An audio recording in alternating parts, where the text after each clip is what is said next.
What up, what up, what up? It's your boy JB coming right back at you, man. Welcome back to the channel, man. If you hadn't already, go ahead and mash that like button, hit that subscribe button, turn on that bell for notification. Really helps us out with the YouTube algorithm. And I had to jump on here real fast, man, because I needed to let y'all know what Stephen A. and Michael Eric Dyson got wrong about Trump and the black voter. And again, guys, if you haven't, go over there and watch that video. I want to say it's about 29 minutes long. I had the pleasure of watching. I follow Stephen A. Smith show. Big fan of Stephen A. Smith, but he had Michael Eric Dyson on the show. And again, some of y'all probably watched his Diddy video because they clipped it up on YouTube. But I was more intrigued by the Michael Eric Dyson conversation that Stephen A. Smith had, because one of the things that I think those guys both missed is a couple things. Stephen A. first is trying to get his street cred back, if you will, because I think it really bothered him when he felt attacked by black people for him going on the Sean Hannity show and his take on why black people identify with Donald Trump and all that kind of stuff. You guys can go on YouTube and watch that video too, where he did that piece with Sean Hannity. Because clearly Stephen A. is trying to get into politics in addition to being the top dog in sports debate and that kind of thing. We know he's the top dog and nobody can take away his talent. But clearly he's seen an opportunity for himself to get involved with politics. And I'll be honest, guys, full disclosure, I think he's doing a good job at using this platform to discuss politics and discuss things that a lot of people just aren't interested in. By the time when I shot this video, his clips of Michael Eric Dyson and himself talking about the black voter and how Trump appeals to him, I want to say it had only 13,000 views, but when he did the Diddy's Career Is Over and they clipped that up, over 700,000 views. So clearly we know where his audience is. I think he's trying to leverage that audience to get into politics. And one of the things you guys are going to see is that he and Michael Eric Dyson is been on the scene a long time. What I like about this, you got two very educated brothers discussing some stuff. Now, here's the deal. You don't have to agree with them. You don't have to agree with them at all. But I love when it's two educated people having a debate. I think it would have been nice if they would have had somebody with opposing views on there too, because that's the key. That's what Stephen A. does with First Take. It doesn't make sense to have somebody up there that's going to agree with you if you're a debate show. It would have been nice to have another person up there who could have given them a different perspective. So one of the things I wanted to jump on and say was, what's missing is not the civil rights movement anymore. And Stephen A. and Michael Eric Dyson were talking about how Trump is getting these black voters. If you look at the polls, voters that are 50 and over are voting, black voters who are 50 over are voting for Joe Biden, according to the polls. 18 to 29 are favoring Trump. Now, this 30 to 49 group is the wild card, basically. Nobody knows where they're going to go. But more importantly, nobody knows if these people are actually going to show up and vote. Are they just disgusted with the voting process? Do they not like their choices that they have? Why am I saying this to you guys?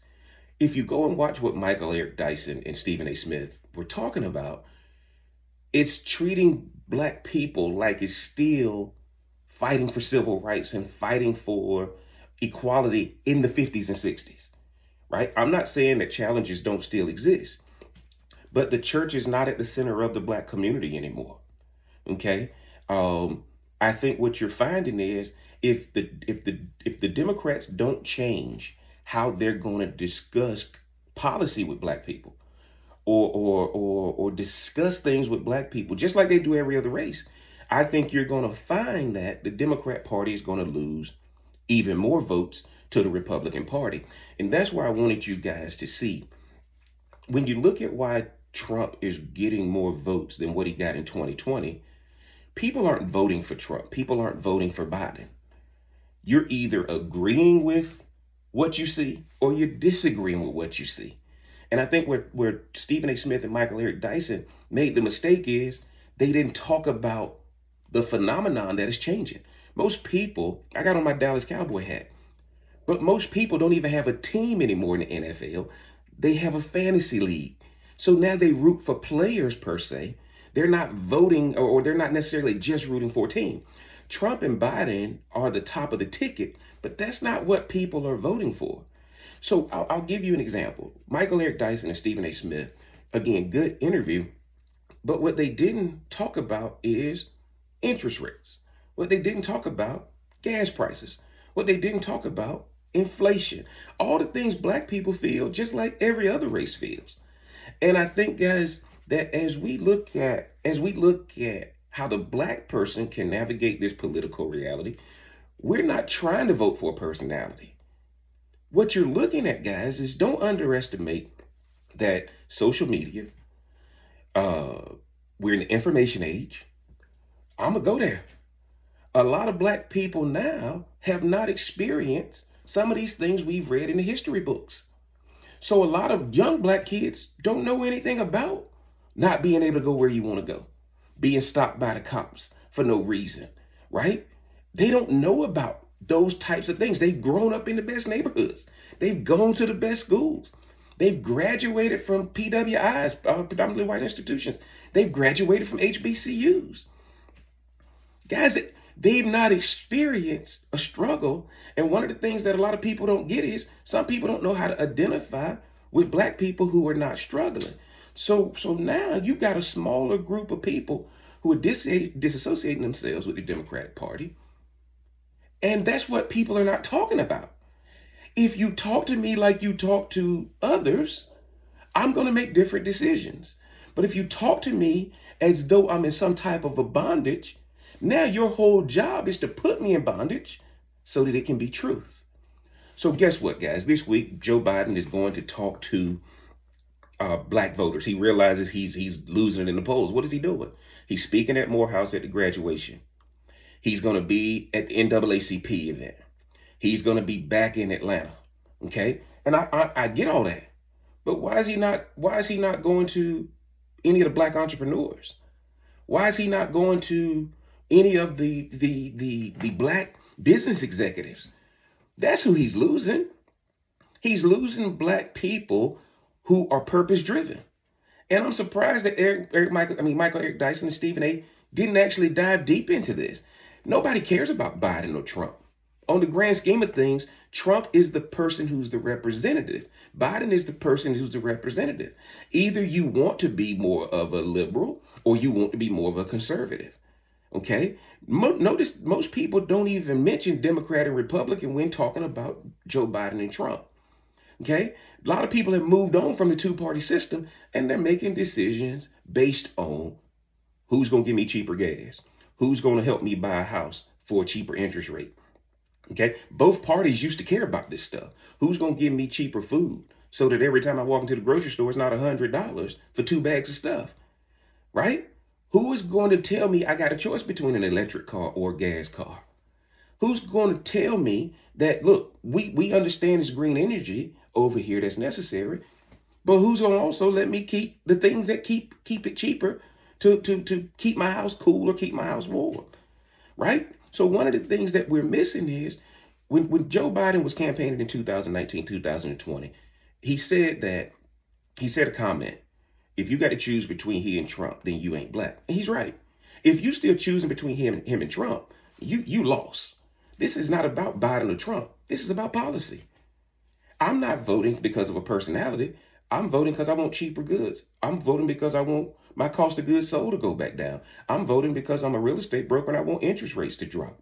I'm voting because I own businesses and I want to be able to give them raises. I want to be able to see them grow. I want to be able to offer them more benefits. But that can't happen in the current state. So when Biden decides he's going to have a policy discussion versus reminding me of civil rights and trying to make everything about identity politics, I can't believe Stephen A. and Michael Eric Dyson didn't go that route versus trying to justify why we should do what we've always done historically. Because that lets Biden and Trump off the hook. Everybody, just like a lot of people don't get it.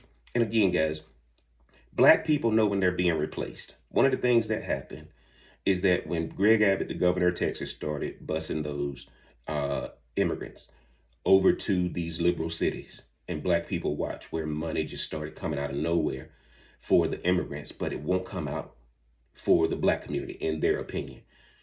Stephen A. and Michael Eric Dyson didn't even touch on that. When you see you're being replaced, now you got to go to a different alternative. Black people want the same thing as white people. Black people want the same thing as every other culture out there. They want attention paid to them too. But when you stay at a place too long, you get taken for granted. And now Joe Biden also said that unlike the black community, this was back in 2019, 2020 when he was campaigning against Trump. Unlike the black community, the Hispanic community is not a monolith. See, and what's happening right now, guys, if you treat everything like a hammer, the only thing you can work with is a nail. See, we're not a monolith. And when you sit down and talk to multiple black people, you're going to find that out. And just like what happened in 2020, guys, and Michael Eric Dyson and Stephen A. Smith didn't point this out, just like what happened in 2020, why did Trump lose? You can get into the whole election, theories and all that. I'm not here to get into that. But people wanted opposite of COVID. People wanted opposite. That's what's happening in 2024. I want opposite. I want cheap gas. I want lower prices. I want lower interest rates. Right? I want to have more disposable income. I don't want all this green energy stuff. This is not a Trump and Biden thing. This is just, okay, either I like what's on this side of town or I like what's on this side of town. Okay? Guys, at the end of the day, you're a McDonald's or a Burger King guy.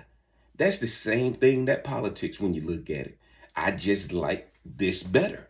It's not whether, oh, I'm a sellout if I stay over here or all this kind of stuff. Why can't people have conversations about the issues that are affecting black people in the same prism as that it's affecting every other culture? Because we're out participating in the same economy. Guys, this thing is crazy. We're participating in the same economy. We're dealing with the same issues. And at the end of the day, the simple thing of this is, if I don't like what I see or if I don't like what I experience, I just change it. This is not about Biden and Trump. This is about, in the information age, post-COVID, and 24-hour news cycle, black people are more educated than you've ever seen them before. And now they're not going to make the same decisions as if they did when they didn't have access to that information. And again, for people to make this about Trump versus Biden is missing the whole point. You got some black people out there trying to get it right now. And that's who Biden is losing. You got black people who are not being defined by the 50s, the 60s, by slavery. We acknowledge that stuff happened. But now we got to get out here and take advantage of the opportunities that's before us. And whichever candidate does the best of speaking to that, that's who's going to win. I don't understand why Michael Eric Dyson and Stephen A. Smith didn't take the time to go into this instead of trying to justify why people should stay away from Trump. Nobody's trying to embrace Trump. Nobody's trying to love Trump. What people are doing is saying it's the opposite of what's happening now. I'm voting for that. So if Joe Biden can change it, all those people he's losing that voted for him in 2020, gonna come back to him in 2024. Same thing. If Trump starts talking crazy about the things he's gonna change, he gonna lose these people who are in the polls telling him they're gonna vote. Man, let's not talk about whether these polls are fake or real or all this kind of stuff or the methodology, guys. Don't talk about all that.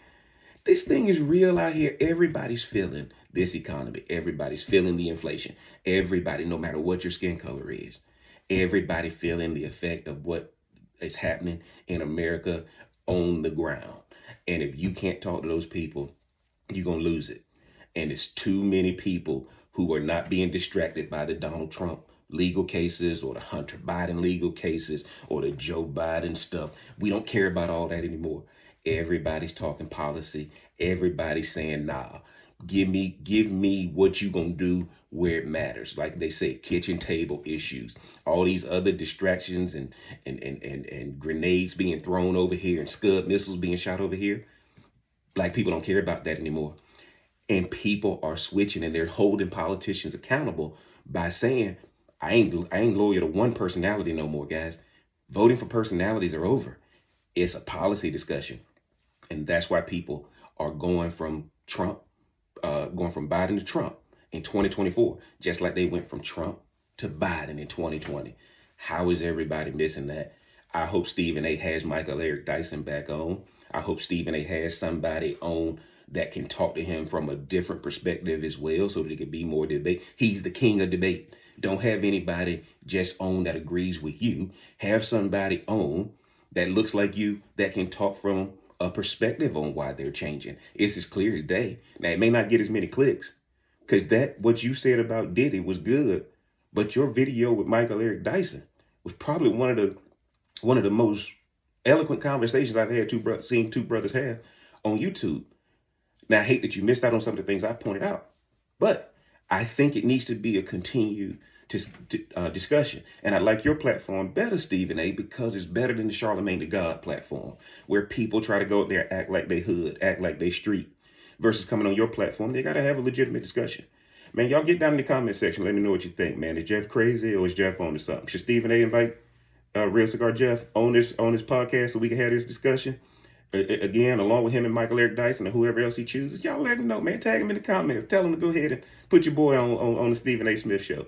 Y'all get down in the comment section, man. Let me know what you think. It really helps the algorithm. If you hadn't already, mash that like button, hit that subscribe button, turn that bell for notifications. And until next time, we gonna holler.